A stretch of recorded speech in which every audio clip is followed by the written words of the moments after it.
Hoy estuvo ahí el compañero presidente planteando dos cosas.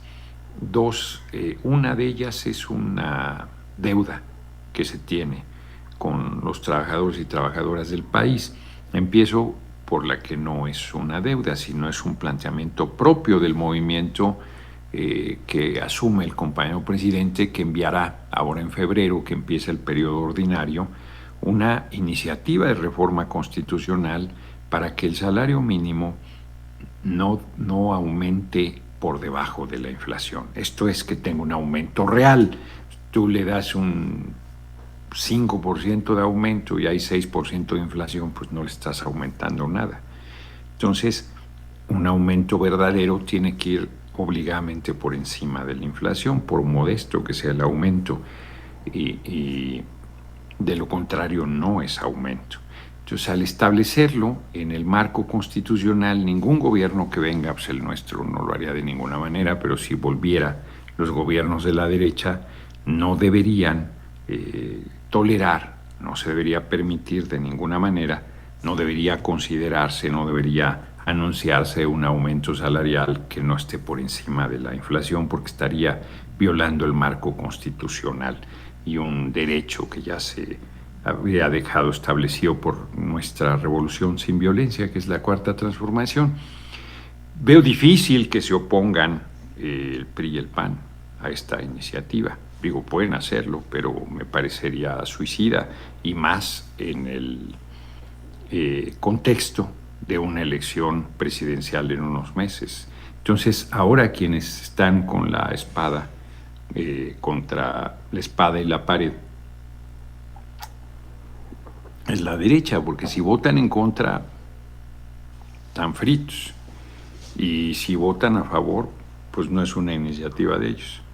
Entonces, hagan lo que hagan, están fritos, pero están sobre todo fritos si votan en contra, porque es una reforma justa, es una reforma razonable, no está planteando ninguna cosa desproporcionada, sino que un aumento sea un aumento. Punto, al estar por encima de la inflación.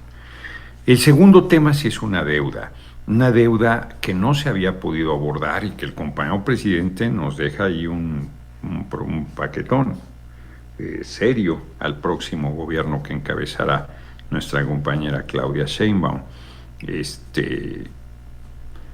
es la revisión de las pensiones. Los gobiernos neoliberales, pues con el apoyo de lo que hoy es el reducto del conservadurismo, el Poder Judicial, hicieron primero una reforma que tiene un daño absoluto a los pensionados del país. De por sí los aumentos salariales eran simbólicos, bajísimos. En realidad no había aumentos, estaban por debajo de la inflación. Bueno, las pensiones subían en el mismo porcentaje que los salarios. Por lo tanto, pues tampoco es que subieran gran cosa.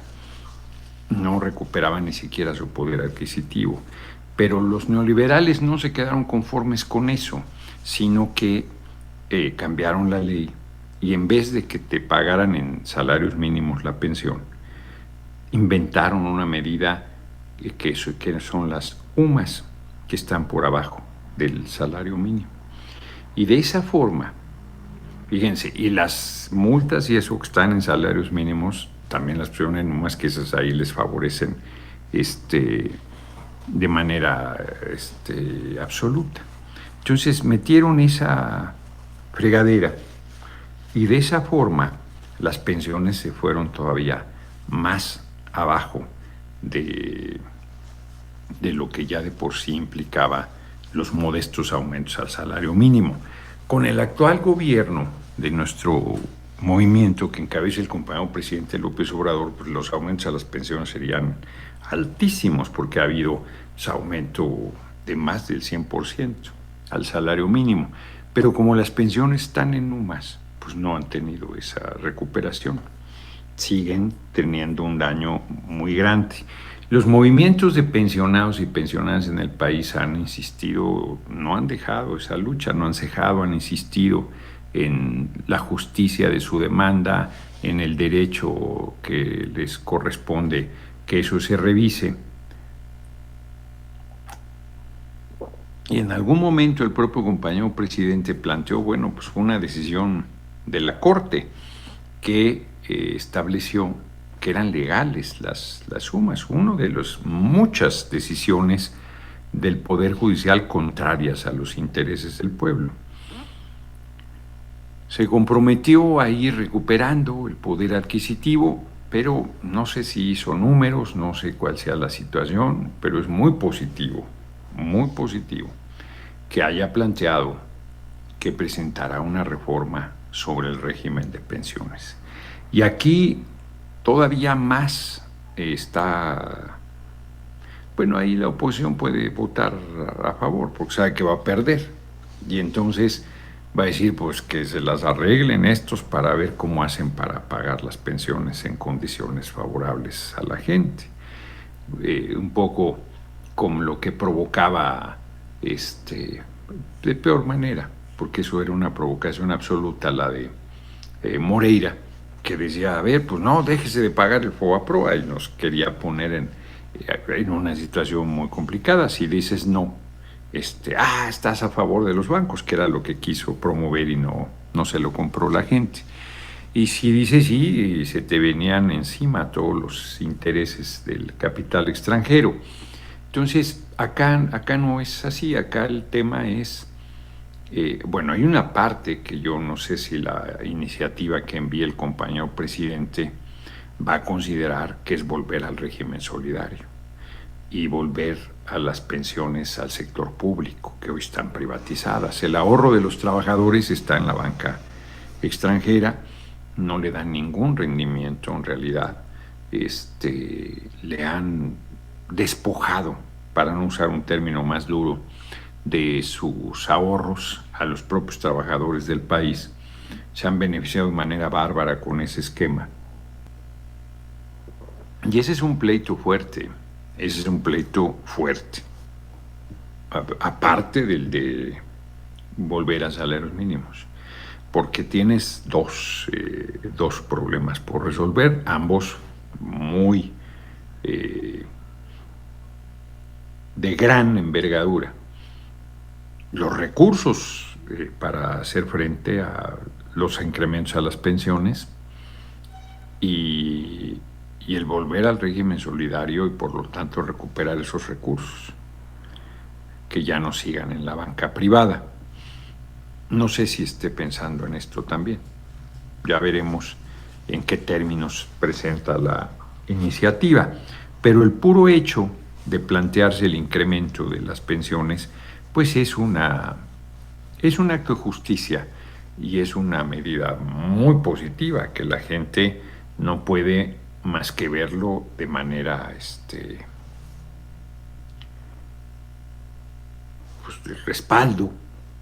Ahora, quienes están en contra de nuestro movimiento, pues han de atar, porque están en contra y van a votar por quienes les hicieron salud, quienes les hicieron un daño enorme y quienes quizás voten en contra de estas reformas. Bueno, pues es el colmo del extravío, es el colmo de la torpeza, de la irracionalidad, porque fueron ellos los que modificaron el régimen de pensiones, fueron ellos los que impusieron las sumas, fueron ellos los que hicieron las cuentas individuales, los que le vendieron a la gente la idea de que era mejor, que porque el dinero en el seguro social y en las instituciones públicas se lo roban, ellos se lo robaban. Y pero eso no lo decían, que iba a ser mejor que tú porque vas a andar ayudando a otro que gana menos, tú ahorras más y vas a tener una pensión mayor. Les jugaron el dedo en la boca, les promovieron el individualismo que este sistema económico promueve para avasallar a la gente. Y hoy pues todo el mundo se tira los cabellos porque compraron ese discurso, aceptaron esa posición, aceptaron que se acabara con el régimen solidario de pensiones y hoy todo el mundo sufre las consecuencias de pensiones que están muy lejos de lo que se tenía con el régimen solidario de pensiones. Entonces, lo colectivo y lo público siempre va a estar por encima de lo privado.